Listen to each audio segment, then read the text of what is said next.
So as an internet fossil, I've been covering the news for the last 15 years. I'm 35 years millennials. I think it's important to understand what the youth thinks. Which is why today, in a DeFranco First, I'm gonna be interviewing and talking with our unofficial Gen Z correspondent, Emerson Brophy. Emerson, buddy, thank you for taking the time, man. Yeah, of course. Thanks for having me. It's great to be here. So yeah, just jumping straight into it, what are your thoughts regarding the new restrictive law out in Texas that we've been talking about this past week? Some folks believe a life begins when egg meets sperm and want to force all pregnant women to carry to term. Am I having a But stroke? their actions point to something that you wouldn't expect. That Wait, they what? think kids only matter when they're not born yet. Oh, okay, Emerson, They'll I let just... your family leave and childcare funding fails. where Take the maracas away their come from? parents at the border in jail. I Kids going crazy? beg for climate action under crippling debt. Alright, it's off While the you rails. show them they only matter when they're not born yet. Okay, but Emerson, isn't this about abortion? If abortion was the issue, contraception would reduce it.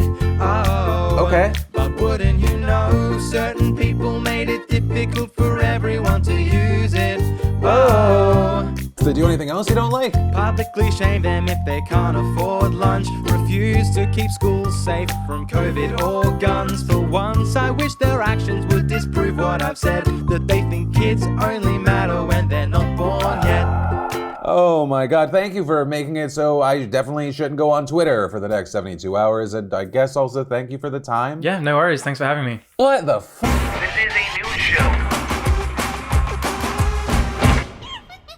And just like that, it became Philip DeFranco's final episode, canceled via musical. Sup, you beautiful bastards! Welcome back to the Philip DeFranco Show, and hey, while yes, you could hit the like button to help spread and support common sense news coverage, also, if you want me to release an all-musical Philip DeFranco Show, get us to 150,000 likes. Ugh, what would that even look like? Anyway, let's just jump into it. And first up today, let's talk about an international war that you may not even know about right now, and that is the war on big boobs. And at the center of this war fighting the battle today, you have Billie Eilish, the singer, opening up about her rise to fame and the amount of criticism that she receives for doing simple things like changing her style. Or for those unfamiliar, Billie became known early on for her green hair and oversized clothing, with some seeing that as her refusing to be sexualized, but recently she's dyed her hair blonde. She's been experimenting with different fashion pieces like dresses and corsets. Right, and regarding that, in the interview, she said, people hold on to these memories and have an attachment, but it's very dehumanizing. I lost 100,000 followers just because of the boobs. People are scared of big boobs. But they're also saying she doesn't want fans to overthink her choices. Right, and saying she dyed her hair blonde partly because green hair made her so easily recognizable in public. And adding an example saying, the other day I decided to wear a tank top. It wasn't even a provocative shirt, but I know people are going to say, holy fuck, she's dressing sexy and trying to make a statement. And I'm like, no, I'm not. It's 500 degrees and I just want to wear a tank top. Right, and that cover story also included remarks from pop legend Madonna, who gave her 2 cents on the topic, saying the problem is we still live in a very sexist world where women are put into categories. They're either in the virgin category or the whore category. And noting Billie started off in a non-sexualized category, not pandering to the masses and not using her sexuality in any way, which is her choice and God bless her for that. After all, she's been a teenager all this time. And then adding, but if she wants to turn around and take photographs where she's portrayed as a feminine woman, showing her body in a way she hasn't in the past, then why should she be punished for it? Women should be able to portray themselves in any way they want. If Billie were a man, no one would be writing about this. A man could show up dressed in a suit and a tie for the first 3 years of his career, and then the next month he could be dressed like Prince or Mick Jagger, shirt off, wearing eyeliner, and no one would say a word. Right, so with this story, I do want to pass 2 questions off to you. 1, do you believe that there is a double standard that we see every day? And 2, what are your thoughts regarding Billie losing such a sizable chunk of people over what seems to be a single post? Right, is it moral outrage? It's someone that was one thing becoming something slightly different, and so people drop? I'd love to know your thoughts there. Then, we should definitely talk about this absolutely massive news surrounding Nicki Minaj and her husband, Kenneth Petty. And this is about a story that a number of people said that Nicki Minaj was actually trying to distract people from paying attention to. They're saying she did that whole thing with COVID to change the narrative, shift focus, but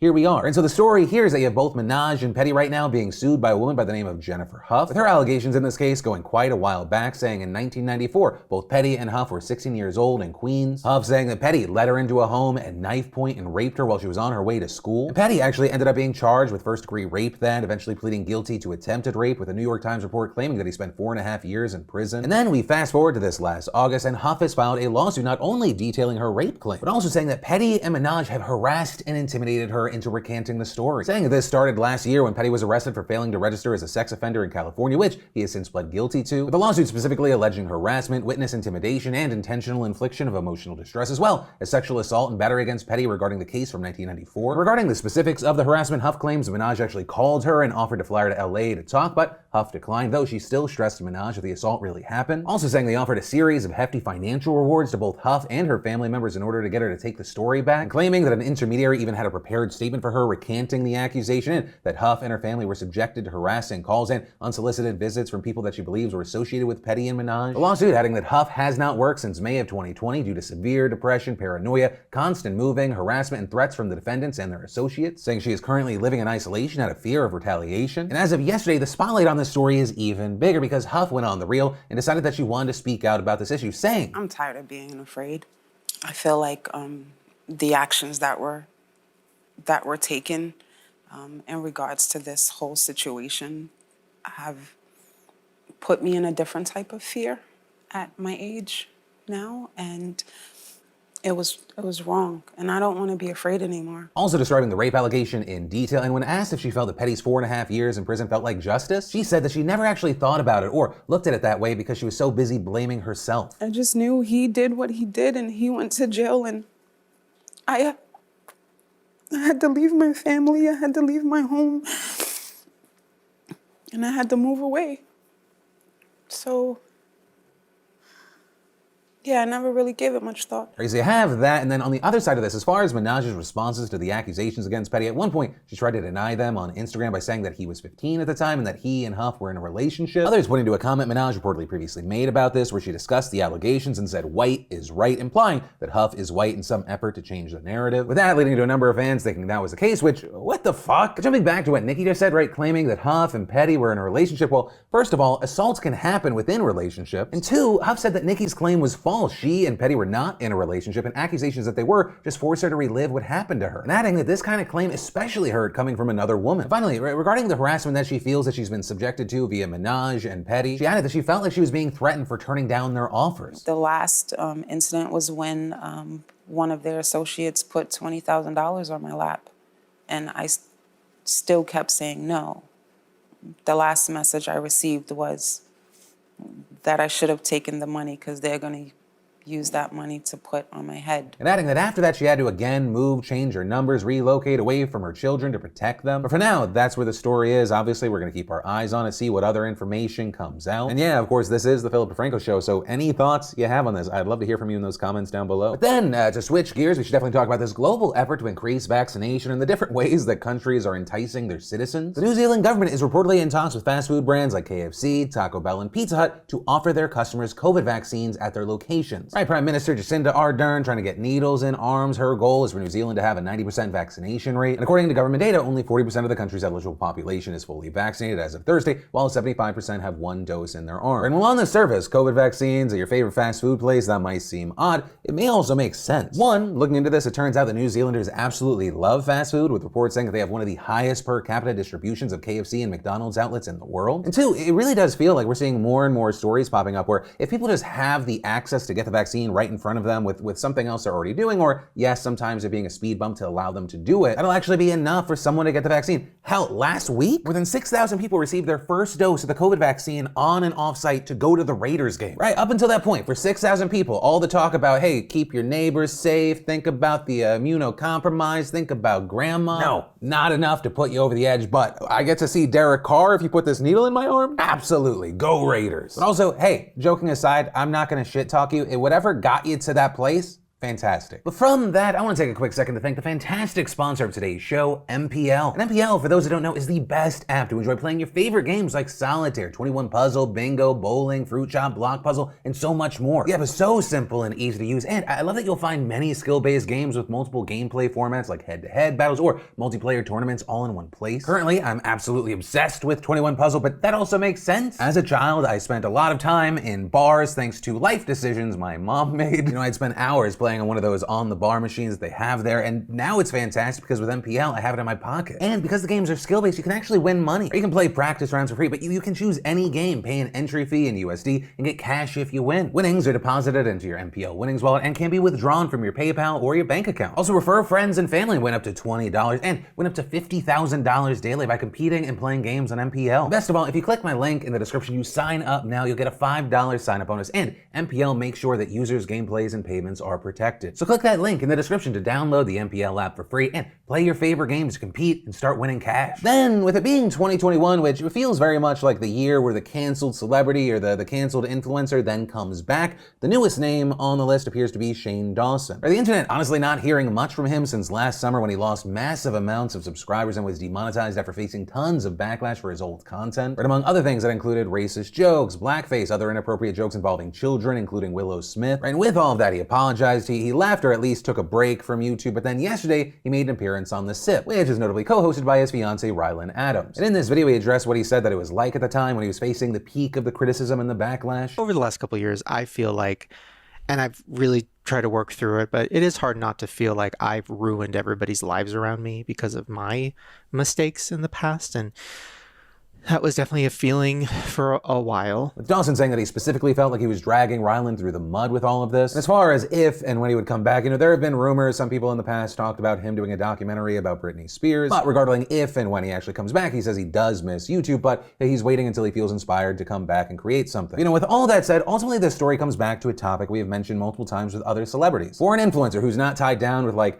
I can't get movie deals or I'm not gonna be allowed to get on this network, like you are your own boss, you handle your shit on the internet. Unless a crime has been committed, that person's been charged, they are going to jail, those people really don't get canceled, they just take long breaks. And that appears to be because the general public, like the internet at large, the opinion there really only matters with maybe like sponsors. Or most recently you had the example of David Dobrik, but also with Shane, to get into actual numbers, there was a recent poll from Insider showing that his name recognition and favorability have drastically declined, finding that the amount of people that heard of him dropped from 23% in April to 15% in August, and claiming that in December of 2020 his favorability was at 19.5%, but now it's just 7.8%. But if you go to the video interview of this, far more likes than dislikes. So currently that video only has just over 100,000 views. What happens when you start talking about the millions upon millions that were watching Shane before everything happened? Though Shane has also been popping up in Rylan's vlogs, which are getting hundreds and hundreds of thousands of views, in general, very well received. So with this, the question I pass off to you is, what do you think is gonna happen here? Then, what are health officials and organizations having to beg the American people to not or stop taking just weeks after begging people to not take a horse dewormer to treat COVID? Well, we now have the Asthma and Allergy Foundation of America warning Americans against huffing hydrogen peroxide. And this because, yet again, you've got an unproven treatment that's been circulating on social media. And so you had them saying in a statement, people are breathing in hydrogen peroxide through nebulizers to try to prevent or treat COVID-19. Do not put hydrogen peroxide into your nebulizer and breathe it in. This is dangerous. It is not a way to prevent nor treat COVID-19. And for those unfamiliar, a nebulizer is this breathing machine used to treat asthma that turns liquid medication into a breathable mist, which you then breathe in through a mask or a mouthpiece. And then hydrogen peroxide, it's the antiseptic commonly used for minor cuts, burns, and scrapes. It's also a common household cleaning agent and is even used as a whitener in some toothpaste, but it can also be poisonous to humans if swallowed in strong enough concentrations. And according to the Agency for Toxic Substances and Disease Registry, it can also cause respiratory inflammation and severe pulmonary irritation if inhaled, depending on how diluted it is. So yeah, that is the thing, because everything is stupid. Then we should definitely talk about Biden's border troubles right now. He is absolutely getting mollywopped by both sides. We've talked about the situation on earlier shows involving more than 14,000 Haitian migrants who have been camped at the Texas border. This is getting a lot of attention, especially after pictures and videos of the camp went viral, with Republicans ramping up their criticism of Biden's immigration policies, which they have long slammed as weak and ineffective. Many of them arguing that the administration made the border crisis worse and called on the president to do more to crack down on the crossings and ramp up deportations. But like I said, it's not just the GOP taking swings, you have the Dems as well, with many Democrats and immigration rights activists saying that the Biden administration has not fulfilled their campaign promises to defend immigrants. Others also slamming him for using a Trump-era policy to deport the Haitians at the border and block the entrance of more refugees. And so all of that is why many have described this latest crisis as an inflection point for his administration. And adding more fuel to the fire, more pressure to the situation, the U.S. Special Envoy for Haiti, Daniel Foote, has now resigned from his post over the Biden administration's treatment of Haitian migrants. And in his resignation letter to Secretary of State Antony Blinken, he wrote, "I will not be associated with the United States' inhumane, counterproductive counterproductive decision to deport thousands of Haitian refugees and illegal immigrants to Haiti, a country where American officials are confined to secure compounds because of the danger posed by armed gangs in control of daily life. And adding, our policy approach to Haiti remains deeply flawed and my recommendations have been ignored and dismissed when not edited to project a narrative different from my own. Now with that, the Biden administration has responded to the letter by trying to undermine him and dispute his claims, with the State Department spokesperson criticizing him for resigning during a challenging moment that requires leadership and adding, it is unfortunate that instead of participating in a solutions-oriented policy process, Special Envoy Foote has both resigned and mischaracterized the circumstances of his resignation, with the spokesperson also going on to deny Foote's claims that his suggestions were ignored, claiming there had been multiple senior-level policy conversations on Haiti where proposals, including Foote's, were fully considered in a rigorous and transparent policy process, but adding with that, some of those proposals were determined to be harmful to our commitment to the promotion of democracy in Haiti and were rejected during the policy process. For him to say his proposals were ignored is simply false. But at the same time, with all this, some top officials in Haiti have cheered Foote's remarks, including the country's election minister, who said, "This is the first time we see a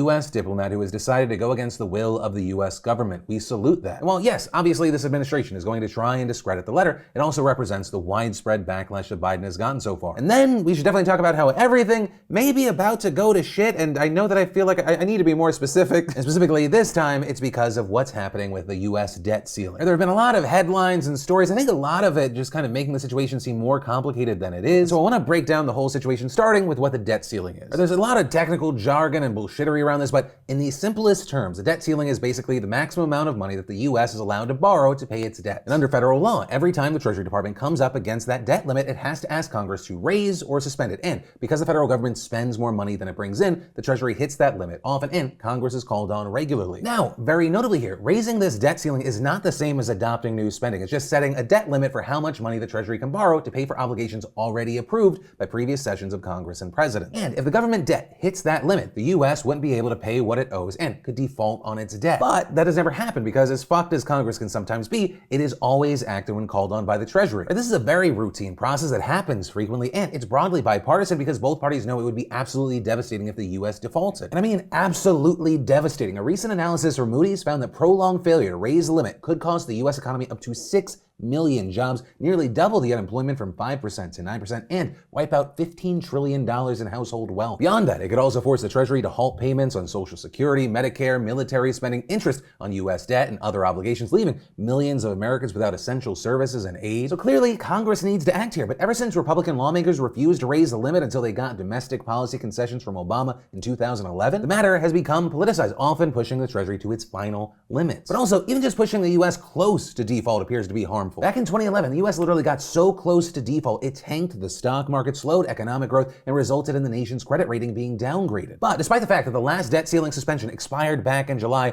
Congress has not acted, forcing the Treasury to take emergency cash-saving measures to prevent defaults. And so now you have Treasury Secretary Janet Yellen, who for months has urged Congress to raise or suspend the ceiling, warning that her department is close to exhausting all of its emergency options and will run out of cash as soon as October. So because of this, we've seen some movement in Congress. On Tuesday, the House passed legislation that would raise the debt ceiling through next year, as well as keep the government funded through early December and provide around $35 billion for Afghan refugees and national disaster recovery. And you have experts noting not only is this bill absolutely essential to prevent an economic catastrophe that would undermine American recovery and send shockwaves through global financial systems, it's also needed to avoid a government shutdown when funding expires next week. But despite all of that, Senate Minority Leader Mitch McConnell has repeatedly said that Republicans will not vote to increase the limit, with him saying that his reasoning here is that Democrats can and should do this without their help because they're pushing trillions of dollars in new spending priorities. And with that, Democrats have slammed the minority leader, arguing that his stance just doesn't make any sense. It doesn't hold water. As we already mentioned, the debt ceiling needs to be raised to pay for existing debt. In fact, a lot of the debt literally comes from the 2017 tax cuts and other spending approved by Trump with Republican votes. Democrats also calling McConnell hypocritical for a number of reasons, including trillions of dollars were added to the federal debt during the Trump administration, which is way more than what's been added by Biden so far. And actually, as a result of that, Republicans raised the debt ceiling 3 times during the Trump administration with the support of Democrats. With a side-by-side comparison of McConnell talking about the debt ceiling now compared to then, now going viral. But still, McConnell has refused to budge, even reportedly after being urged to do so from the Treasury secretaries under the last 2 Republican administrations. And to make matters even more frustrating for Democrats is that White House officials said that McConnell hasn't even outlined any requests or areas of negotiation in exchange for support of the legislation. But yeah, ultimately that is where we are. The next big moment regarding this situation most likely going to be Monday. Right, many waiting to see if McConnell has a change of heart or if he has one, and or we wait to see if enough Republican senators figure out that a massive economic calamity might not be in their best interest, it might actually hurt them as well. Or with a lot of it coming down to who would the public blame, and while yes, I think politically speaking, there are a lot of people in their camps, the fight usually in election season, yes, is to motivate those bases to get out, but also get those people that are somewhat kind of wishy-washy or in the middle. Now, notably there, it has been reported that a group of 4 Republicans are considering voting for the package, but that's also not enough to break the 60-vote filibuster, which, if the Republicans embrace, the Democrats really don't have a plan B here. Like, maybe one of the few possibilities is that Democrats could strip the debt limit measures and aid from the funding bill and get Republicans to just vote on that alone so the government at least stays open. And after that, Democrats could then increase the debt ceiling through reconciliation, which allows them to pass it with a simple majority and no Republican support. But, and it's a very big post-op one, that process could be very time-consuming, and so we could still see major economic impacts as we get closer and closer to default. But for now, we'll wait and see. We'll go into the weekend and just wonder if economic disaster with global ramifications is around the corner. Fun. Also, actually with that, if you're worried about the stock market, you're thinking about diversifying, or hell, you just want essentially $42 for free, head on over or click the link down below to CoinbaseDeFranco.com. It's a great service that I've used for a while now, and if you sign up for free using my link, you get $10 in Bitcoin for free. And also, tons of people overlook this. They have rewards programs where you just learn about crypto really quick, these short little videos. You get essentially $32 in other crypto. So yeah, great service, and without even having to put $1 in, you get 130 McNuggets worth of crypto. Yeah, that is where the story and today's show ends. Whether it be the last thing or anything throughout or the first thing that we talked about today, I'd love to know your thoughts in those comments down below. Spread your word, share your opinions. But with that said, as always, my name's Philip DeFranco. You've just been filled in. I love yo faces, and I'll see you next time. Forgot it was Thursday for a second. That's my version of the Lego song. Everything is stupid. Wanna fucking jump off this giant cliff. Don't.